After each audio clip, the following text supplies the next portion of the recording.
বাঙালি খানায় সবাইকে স্বাগত জানাই। আপনারা তো অনেকভাবে মাটন কষা রান্না করে খেয়েছেন। একবার আমার মতন করে সহজ পদ্ধতিতে আপনিও শিখে নিতে পারবেন ছোট ছোট টিপস সহ। তবে এতটাই সুস্বাদু খেতে হয়েছিল, আপনি একবার রান্না করলে বারবার রান্না করবেন। তবে আমার বাড়িতে কিভাবে এত তেল মশলা কম দিয়ে মাটন কষা রান্না করা হলো, চলুন সেটা একবার দেখে নেওয়া যাক ভিডিওর মাধ্যমে।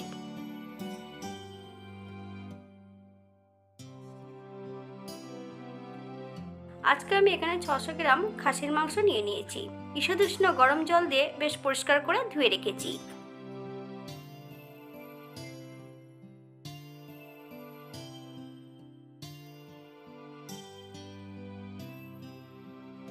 এই পর্যায়ে মাংসের গায়ে লাগিয়ে নেব 50 গ্রামের একটু বেশি জল ঝরানো টক দই, 2 থেকে 3 চামচ কাঁচা সর্ষের তেল।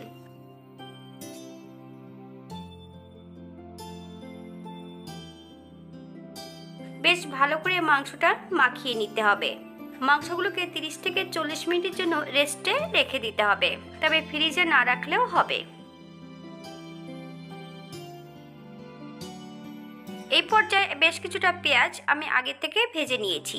বেশ কিছুটা কাজু বাদাম আর একটু জল দিয়ে একটা মিহি পেস্ট তৈরি করে নেব। পেঁয়াজ ভাজা তেলের মধ্যে আমি দারচিনি, এলাচ, লং অ্যাড করব। তবে আমি রান্নাটি করছি সর্ষের তেলে। মিডিয়াম সাইজের একটা রসুন 80% বেটে নিয়েছি। সম্পূর্ণ রসুন বাটাটা অ্যাড করতে হবে। দেশি পেঁয়াজ 200 গ্রাম একটু সরু সরু করে কেটে নিয়েছি, তবে আপনারা আপনাদের পছন্দ মতন পেঁয়াজগুলো কেটে নিতে পারেন।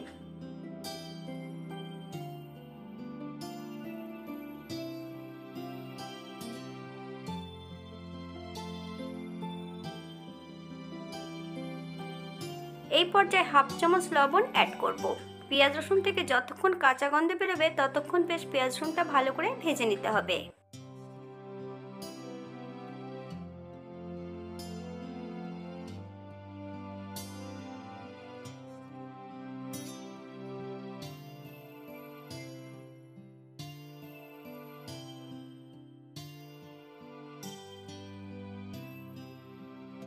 আগের থেকে বেশ কিছুটা মশলা আমি বেটে রেখেছি। আদা, জিরে, ধনে, শুকনো লঙ্কা। আপনারা শুকনো লঙ্কার পরিবর্তে কাঁচা লঙ্কাও অ্যাড করতে পারেন। মিডিয়াম আঁচে 5 থেকে 7 মিনিটের মতন মশলাটা বেশ ভালো করে ভেজে নিতে হবে।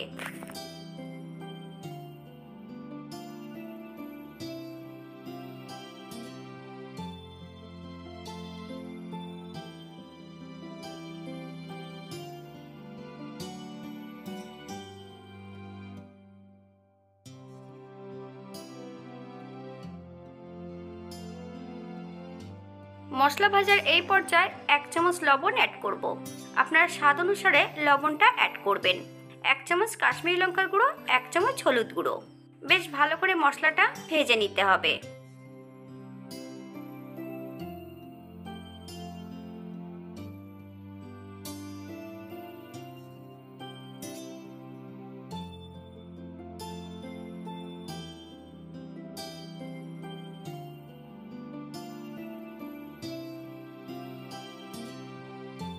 মশলা ভাজার এই পর্যায়ে মশলা ধোয়া বাটি থেকে সামান্য একটু জল অ্যাড করব।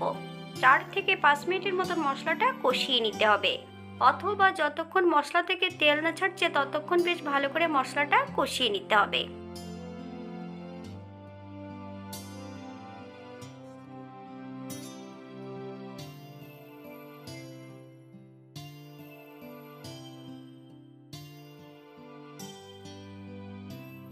মশলা থেকে তেল ছেড়ে দিয়েছে।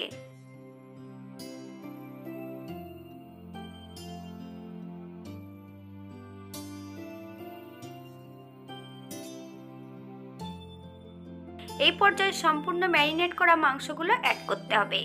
যখনই মাংসগুলো অ্যাড করবেন তখনই কিন্তু গ্যাসের ফ্লেমটা একদম লোতে থাকবে। একদম লো ফ্লেমে বেশ কিছু সময় রান্না করে নেব।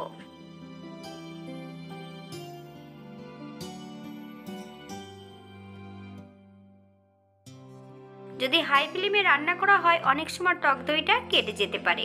7 থেকে 8 মিনিটের জন্য মিডিয়াম আঁচে ঢাকা দিয়ে দেব। শুধু ঢাকা দিয়ে দিলে কিন্তু হবে না, মাঝে মাঝে ঢাকা খুলে একটু নেড়ে চেড়ে দিতে হবে। বাঙালি রান্না ঘরোয়া উপকরণ দিয়ে। আপনাদের যদি রান্নাগুলো পছন্দ হয় তাহলে চ্যানেলটি সাবস্ক্রাইব করে দিয়ে পাশে থাকবেন। পাশে থাকা বেলটি বাজিয়ে দিবেন, নইলে নিত্য নতুন রান্নার নোটিফিকেশন পাবেন না।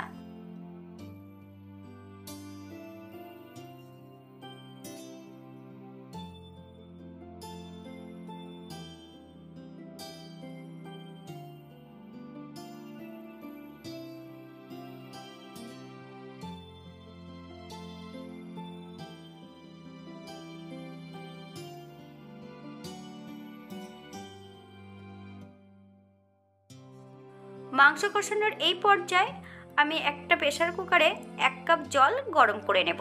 প্রেসার কুকারের জলটা গরম হয়ে গেছে। এই পর্যায়ে আমি এক এক করে সম্পূর্ণ মাংসগুলো প্রেসার কুকারের মধ্যে অ্যাড করব। আপনারা একবার স্ক্রিনের দিকে ফলো করবেন। আমি প্রেসার কুকারে 4টে হুইসেল দিয়ে নেব। 10 মিনিটের জন্য প্রেসার কুকারটাকে রেস্টে রেখে দিতে হবে।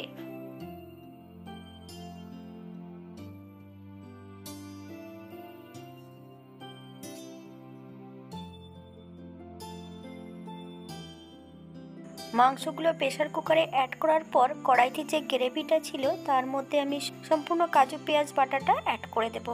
মিডিয়াম আঁচে 5 থেকে 7 মিনিটের মতন বেশ ভালো করে কষিয়ে নিতে হবে, অথবা যতক্ষণ কাজু বাদাম থেকে কাঁচা গন্ধ থাকবে ততক্ষণ বেশ ভালো করে কষিয়ে নিলেই হবে।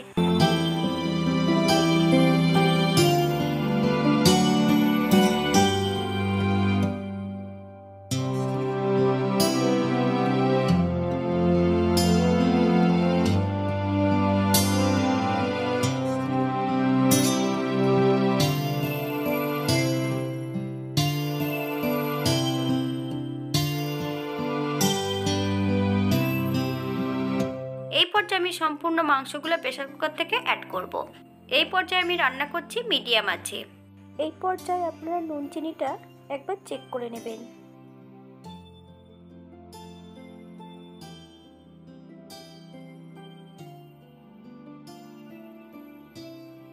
আপনারা একবার স্ক্রিনের দিকে ফলো করবেন।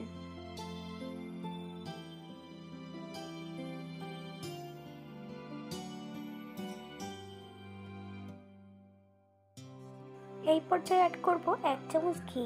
আপনারা যদি পছন্দ করেন তাহলে পরিমাণে বাড়িয়ে দিতে পারেন, আর যদি গরম মশলা গুঁড়ো পছন্দ করেন তাহলে অ্যাড করতে পারেন।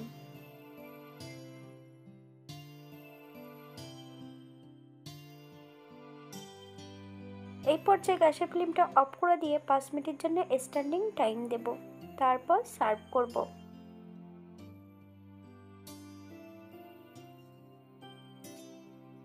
এটা দেখতে যেমন ভারী সুন্দর হয়েছে, এটা গরম ভাতে, রুটি, পরোটা সবকিছুর সঙ্গে অসম্ভব ভালো লাগবে।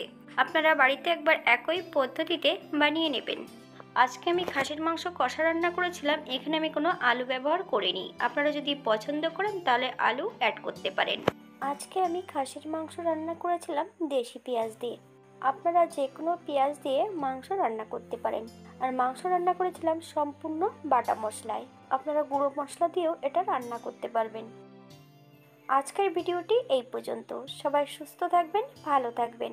অন্যদিন নতুন রেসিপি নিয়ে আপনাদের সামনে আবার আমি হাজির হব। নতুন ও পুরনো সকল বন্ধুদের অসংখ্য ধন্যবাদ ভিডিওটি দেখার জন্য। হাতে যদি সময় থাকে তাহলে একটা লাইক, কমেন্ট, শেয়ার করবেন।